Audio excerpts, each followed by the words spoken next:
Hare Krishna Radhe Radhe Parivartini Ekadashi story. Shri Yudhishthir Maharaj asked of Lord Shri Krishna what is the name of that Ekadashi that occurs during the light fortnight of the month of Bhadrapad. Who is the worshipable deity for this Ekadashi and what merit does one attain in observing it? Kindly reveal all of this to me, my lord. The Supreme Personality of Godhead, Lord Sri Krishna, addressed his devoted Yudhishthir as follows.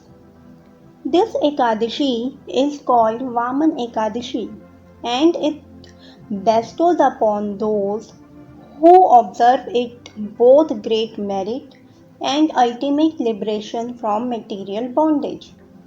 Therefore, because it removes all one's sinful reactions, it is also called Jayanti Ekadashi. Just hearing of its glories frees one from all his past misdeeds. So auspicious is this fast that observing it bestows the same merit as that earned by performing a horse sacrifice. There is no better Ekadashi than this because it awards liberation so easily.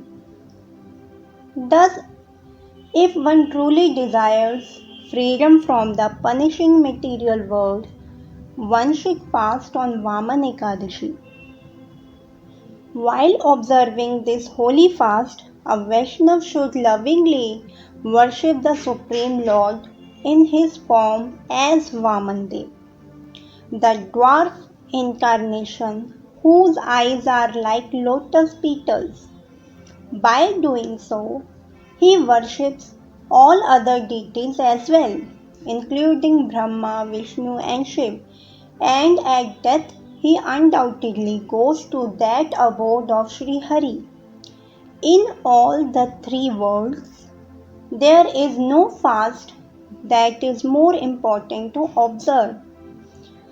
The reason this Ekadashi is so auspicious is that it celebrates the day when the sleeping Lord Vishnu turns over on his other side.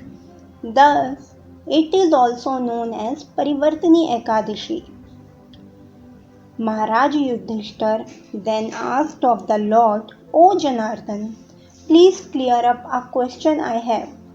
How is it that the Supreme Lord sleeps and then turns over on his side?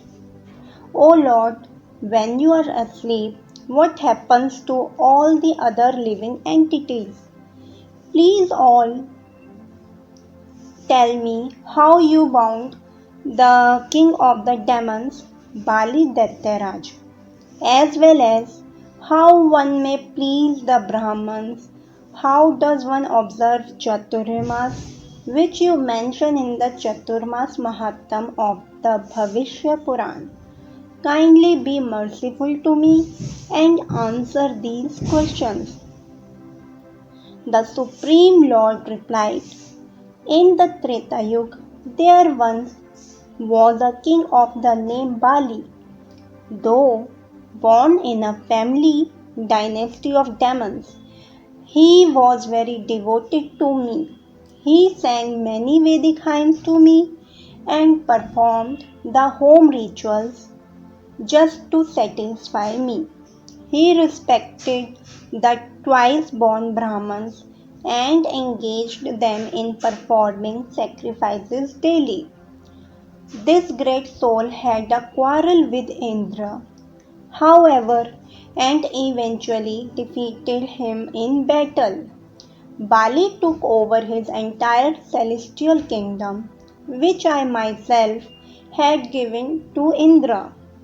Therefore, Indra and all the other devs, demigods, along with many great sages, approached me and complained about Bali Maharaj. Bowing their heads to the ground and offering many sacred prayers from the Vedas, they worshipped me along with their spiritual master Brihaspati. Thus I agreed to appear on their behalf as a dwarf Vamandev, my fifth incarnation.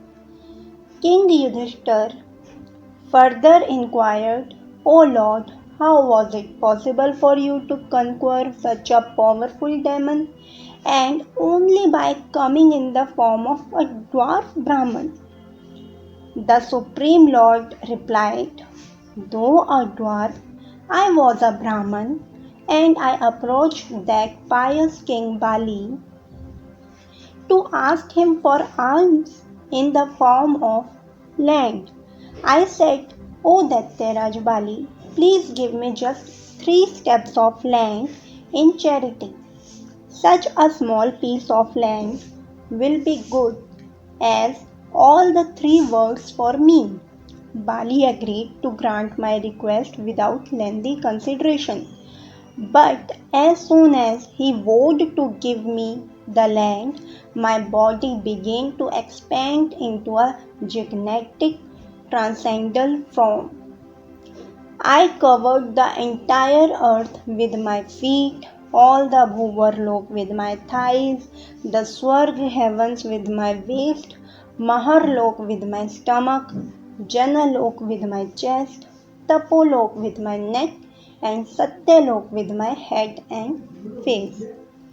I covered the entire material creation. Indeed, all the planets of the universe, including the sun and the moon, were encompassed by my gigantic form. Seeing this astonishing pastime of mine, all the demigods, including Indra and Shesh, the king of the snakes, began to sing Vedic hymns and offer prayers to me. Then I took Bali by the hand and said to him, O sinless one, I have covered the whole earth with 1 step and all the heavenly planets with the second. Now where shall I place my foot to measure the 3rd step of the land you promised me?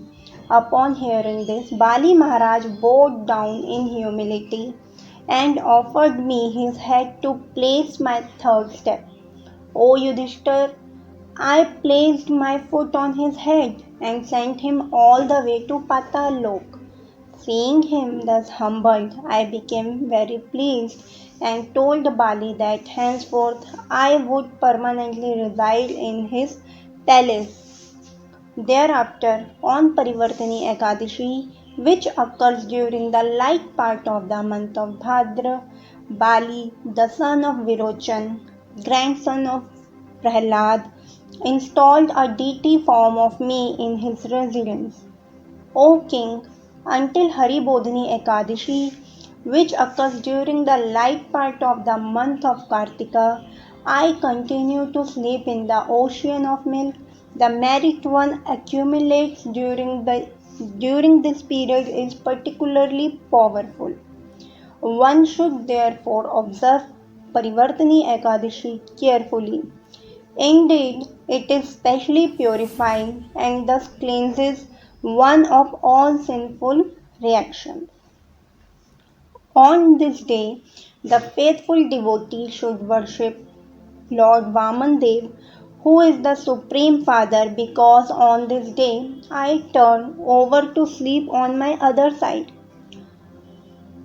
This simple observance will free one of all material conditioning. One who observes this sacred Parivartini Ekadashi in the way I have described will surely attain all kinds of happiness in this world and the kingdom of God in the hereafter. One who simply hears this narration with devotion will go to the abode of the demigods and shrine there like the moon itself, so powerful is observance of this Ekadashi.